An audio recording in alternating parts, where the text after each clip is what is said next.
Hello, I'm Kelleen Koulis. My company is Kelleen Gems, and I make one-of-a-kind custom couture jewelry. I'm also a Reiki practitioner, so my jewelry is charged and infused with Reiki energy. And you have here two models with you. Can you explain what they're wearing, and the jacket and the look in terms of jewelry? Yes, absolutely. These beautiful women are wearing my 2019 spring collection urban wear for Sacred City dwellers. And they're representing the divine feminine counterparts for my male and female jewelry collections and clothing collections. Alexi is wearing Shambhala. She's wearing a tabular quartz tiara, and she's wearing a very fine tiger's eye necklace and lapis necklace.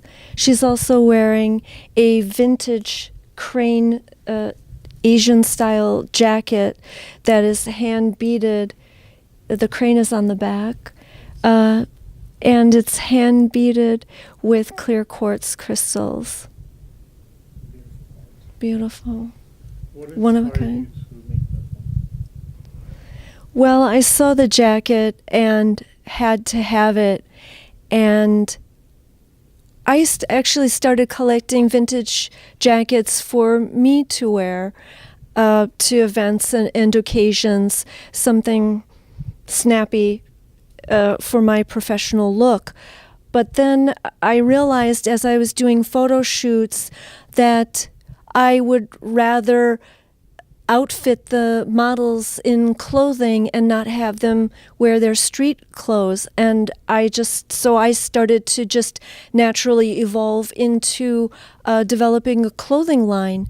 I collaborated on my 2019 spring collection with a very long time friend that I had collaborated once before with. Her name is Leslie Nuss.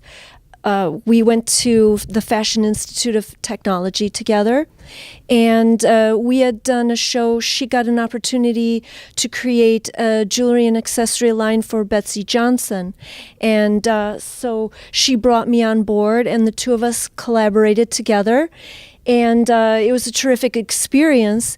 And so when I decided to branch out into clothing, I brought Leslie on board, and the two of us came up with the collection.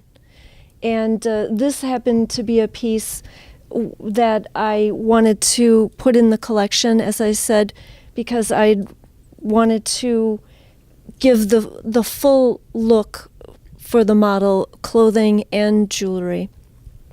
Can you explain the second jewelry?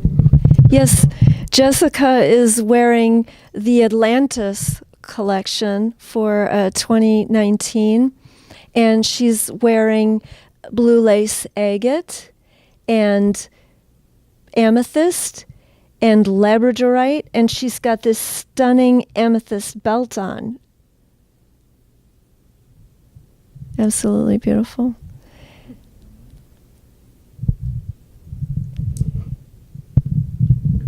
Where the attention usually goes first when a person looks at that piece? Is that goes to the belt or it's to the hands? How do you drive the eyes? I believe that people start, because I think people look at faces first, and so I think the blue lace agate catches their eye, and then it's drawn downward to the second piece of blue lace agate, and then of course you come upon the belt. And so I think that there's a nice flow, and it's like a work of art. I mean, just designing the whole collection, bringing in, I used to be a painter. I have a bachelor degree in painting. As a painter, always a painter. Oh, I'm painting with gemstones, and I'm a master with color, and so knowing how to move and bring the eye and repeated motifs and pulling everything together. You see she's got matched bracelets in amethyst, and of course they're perfectly matched to the same color as the amethyst belt. So everything's been thought out and worked through. It's really difficult to produce something new in jewelry. There are so many people try that. How do you distinguish yourself from all the other jewelry designers? Is there like a particular way of saying, that's me? Yes, I believe there is. I seem to, it's beads on a string, but somehow or another in my hands there's something else that happens. And I believe because of my artistic background and training, my understanding of color and form, as well as I've worked for many years in the Diamond District of New York City, working with highest quality gemstones. And I see the layouts, and of course, and I'm a fabricator, I'm a platinum smith, and so I have worked with these materials. I've created them by hand myself, and I've studied Fabergé, Vidura, many Cartier, Tiffany's, and I understand how they construct the jewelry.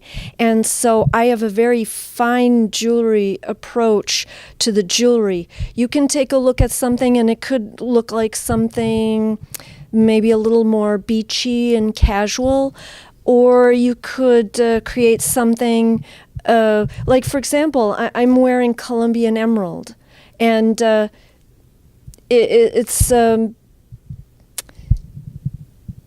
you can create something that is of a fine quality, and the form is absolutely of the highest caliber. And you can wear that, for example, with an evening gown, but you can also then take that and dress it down and wear a t-shirt and jeans with it. Whereas if you have a more casual piece of jewelry, you wouldn't be able to bring it up to the level of wearing it with an evening gown. What about water? Let's say it's rain, or like I'm going to have this summer 4 fashion shows in the ocean. So we're doing a fashion show on a beach, and first models are dry, and then they will be swimming in the water. How the jewelry behaves with the drops of water and underwater, like when it's wet? Is there any particular, with the sun and the beach and sand, is there any particular way of presenting it properly? Well, salt water heals, and it's a very good way to cleanse crystals, as well as your body is with salt water. And so that is quite compatible with most stones. There are some stones, like selenite, that you cannot get wet. It will start to dissolve. But I don't happen to make jewelry with selenite for that purpose. There are stones, sunlight can be rather harsh, and so there are some stones, some amethyst, some rose quartz, and there are a few other stones that could fade in the sunlight, and so I would be careful about that. But you're also going to be protecting your skin. You wear sun protection. It's the same thing. You're not going to be out in the sun baking for hours without having... Absolutely. Like you wear a watch, and if it's metal, it's gonna get really, really hot, and stones don't have that kind of like metal feel to it. And also the a thread that's used for it also could melt, and you can lose your jewelry. So is there any particular thread that you use to make sure that it doesn't dissolve in the water, and your stones don't disappear in the ocean? But I think beautiful models and swimwear, and even dresses under the water and the swimming, I think stones jewelry gets a little bit of extra sparkle from the water and it looks like my Glistening. maybe cool show. Maybe you will join us. Well, it sounds great. I forgot. Do you want to talk a little while you get back to your thought? I have one more question. Is there a sound to the jewelry? Because sometimes when the model walks and the jewelry, like the stones, hit each other, it has also like a clicking. But when the model walks and the heels are click, click, click, like it has some kind of a beat to it. Yes. Like, could be sexy, could be like dangerous. So it depends like which music you if it's Jar from the Shark show, or it's like a sexy walk. But does the Stones have their own sound? Yes, they absolutely do. It's quite musical. So you're creating music with your body, and your body loves it. It responds to it. It's very soothing and very healing for your body to hear that, because it's natural. It's made of minerals, and so once again, that entraining drumbeat type of an idea where it helps you to align. I think the thought that escaped me, I was thinking about the water and how pearls are so perfect. They came from the ocean and they came from the water, and how at home they are in the water. And as far as my jewelry, I've experimented with different types of wire to put them on. I don't put them on string because string degrades after a certain amount of time. I use a very, as thick as I can use, professional grade wire. Yes, it's actually a steel wire, and then it's got a nylon coating on it, and I feel more secure because there is some weight to the jewelry. I feel more secure with that. There have been times someone has suddenly snapped a necklace. That can be due to someone's personal vibration, and the necklace releases. But now I'm using this professional wire.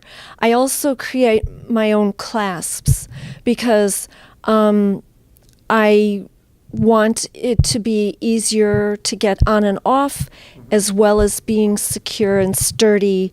And so I don't think that buying a cookie cutter clasp and putting it on a one-of-a-kind item of jewelry goes, so I've created my own clasps. You pay attention to every detail. Absolutely. I'm a fine artist and a fine jeweler, and so it's having that comprehensive understanding of all the mechanisms that create a high-level wearable art. When people choose to wear jewelry and they go to the store and buy it, like what is the process? How do they select the shiniest or the biggest one, or the the most expensive or cheapest? Like what are the things that go through, since you've been so many years at the 47th Street? Like how the purpose goes with the territory.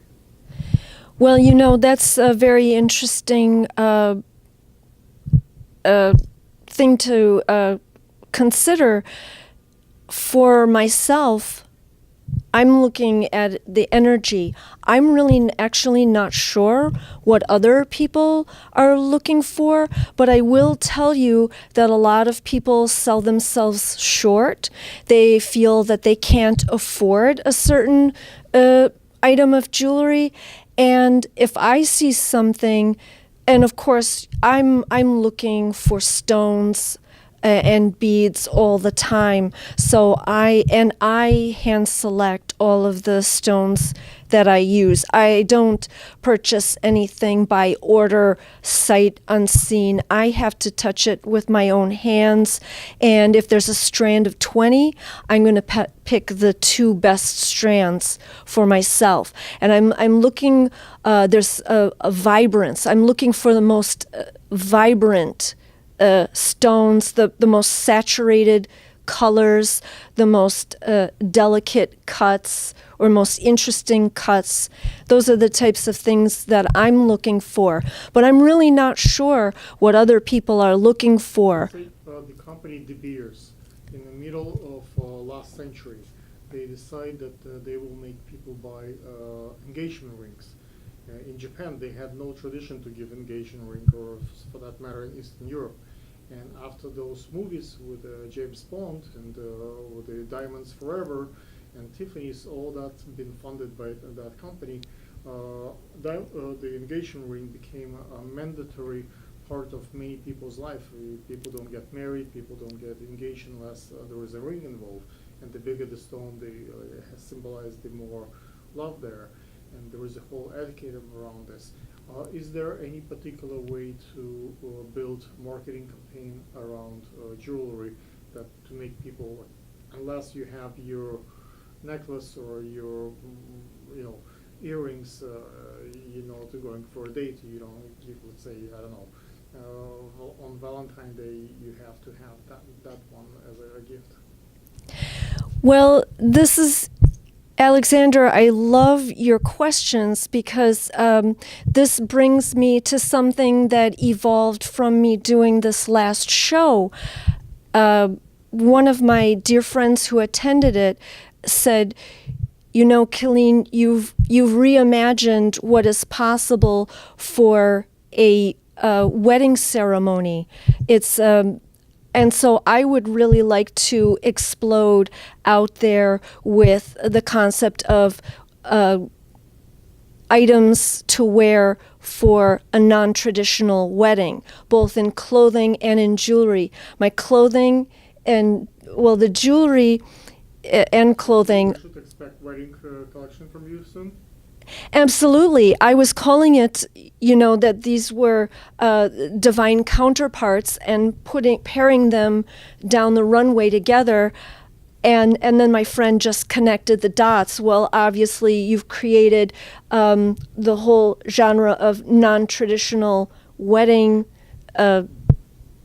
ceremonial wear, because it's absolutely statement pieces that are ceremonial, sacred god and goddess adornments. And if you're it could go for any gender, any fluctuation, any permutations, any couplings that you could imagine. And as I said before, I love to break out and not have limits and expand concepts. And so if people can envision, I don't have to wear a white dress and that crispy veil and a tux, and we can branch out of that and we can do whatever we envision, and just all of this beautiful shimmering jewelry to capture your feel, and then having it interrelate. I'm sorry that we don't have male models here, because if you saw the way please, because if you saw the way that it interrelated with each other, because there was a call and response between the male and female connections between each. They coordinated and complemented each other beautifully. And it doesn't have to be whoever has the masculine energy or more of a masculine energy, or it could be gender neutral. It can be anything. It's like you would define it. I just filmed the Fashion Week, and it was lots of shows. And one show in particular was quite interesting because it was a jewelry show, but the models didn't wear anything but jewelry, basically. So it was like a little bit of tape to cover the private parts, and it was a lot of jewelry, like basically dresses and like pants for the guys. Everything was made out of jewelry. I thought it was a quite interesting way of showing skin and jewelry. It's a big piece of jewelry. Wow, that sounds amazing. I would love to do something like that. That's I'll incredible. remind them what is your Instagram, because one of our models has to leave soon, so I want to finish that segment reminding the audience where they can buy that jewelry. My Instagram is Kelleen Artisan, KELLENEARTISAN.